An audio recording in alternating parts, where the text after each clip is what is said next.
Well, good morning, friends. I am here and I thought I would take a minute. This is a beautiful sunset picture I took. It's been about 3 weeks ago.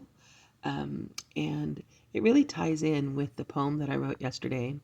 I was talking with a friend and we were talking about relationships and what it takes to nurture relationships, what it takes to build healthy relationships, that loving is work.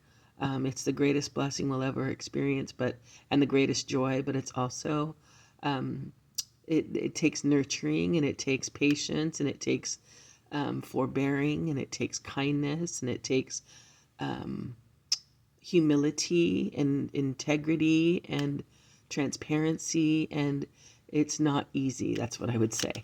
To love well is not easy. It's the greatest aim and the greatest joy.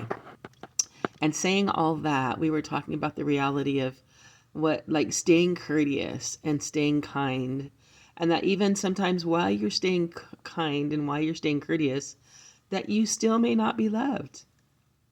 And using, like, Jesus was the greatest example. He came as the master of love, the king of love, the king of hearts, as the card stack would say, and was rejected by man. So man, we in our man kindness have issues. We have issues that keep us from having healthy relationships that we have to consider and be aware of, and then desire to change so that we can have better relationships and grow. And so one of my friends wrote a poem, and it was called Refusing Love. So refuse as in the sense of reject, or refuse in the sense of fuse it again and try again, right? And so we don't want to refuse in the sense of reject. And think about God's kindness and how people just absolutely deny his kindness. They just refuse to believe in his kindness, in his love, or they refuse to seek so they can understand and grow in understanding of really understanding the fullness of how love can express itself.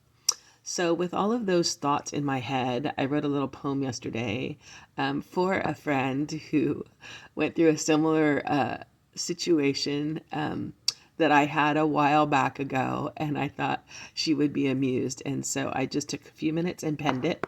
It's called Love is Like the Sun. I don't know, some of you may know Mr. Otterburn, but he wrote and did videos actually even on just basically God's closer than you think. And one of his little metaphors was the sun and how it can sometimes hide. And even though it's hiding, even though it may be behind the clouds, it's no less present. It is still present with us, and it has not changed. But our visibility of it and our ability to believe in it, sometimes in its absence of the warmth that we want, can cause trouble in our hearts and souls. And it was a great truth about even recognizing that God is always present, and that also for in relationships, that sometimes our love can be very present. We can be loving, and yet people still not receive it as loving and say that we're not loving.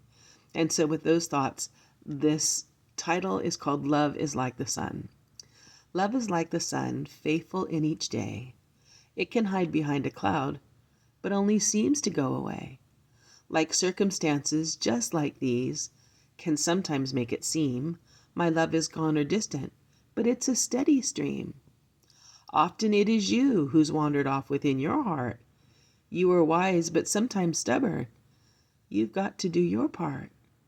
For if you desire to live in love and walk with others as a friend, you will have to do some work for relationships we must tend. Courtesy and kindness flow easy when we're penned. When they're penned, it's easy to say it, huh? Easy to talk. Courtesy and kindness flow easy when they're penned. But if you think living it out is easy, you better guess again. And what about apologizing when you've hurt their hearts? Do you pretend it didn't happen? How's that a fresh start? For if you rend and do not mend, how will someone trust you again? If you are indifferent, act aloof, and you do not tend, living a life of love is something you might not comprehend. Make it right with your friend. Go and have a chat. bare your heart, and what happened? That is where it's at. Friendships is a give and take, a firm and a bend. Long-lived friends will tell you it's kindness and compromise in the end. This is a well-lived life along the side of others. This is loving your neighbor, every sister, and all your brothers. So anyway, I hope that you enjoyed that, and it'll give you thoughts, food for thought too. Have a great and glorious, love-filled, and victorious day, my friends. Bye for now.